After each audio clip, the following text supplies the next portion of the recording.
ادخل السوشيال ميديا ازاي؟ اول نصيحه هي انك ما تدخلش كل البلاتفورم مره واحده، يعني ما تعملش فيس وانستجرام وتويتر ولينكد ان وكل ده مره واحده، لان حضرتك شغال فرد دلوقتي لسه ما عندكش تيم كبير، فاشتغل على الحاجات الاساسيه. طيب ايه الحاجات الاساسيه اللي بتجيب فلوس من الاخر كده؟ الفيسبوك لازم يكون عندك، ده هيجيب لك فلوس، ده تقدر تبيع من خلاله. مش هيجيب لك فلوس اقصد بالاعلانات الداخليه، انا اقصد ان هو ده هيجيب لك عملاء، يعني تقدر تعمل معدل تحويل عميل كويس.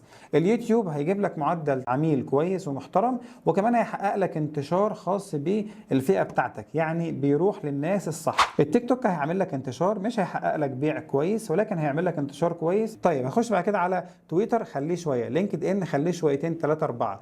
ناقص لك منصه وهي منصه تليجرام. ليه منصه تليجرام؟ علشان منصه تليجرام بنسميها كده المحفظه بتاعتنا. ليه؟ لان احنا بنحفظ فيها العميل الاساسي بتاعنا، بناخده من اليوتيوب، بناخده من الفيسبوك، بناخده من التيك توك، ونوديه عندنا في التليجرام.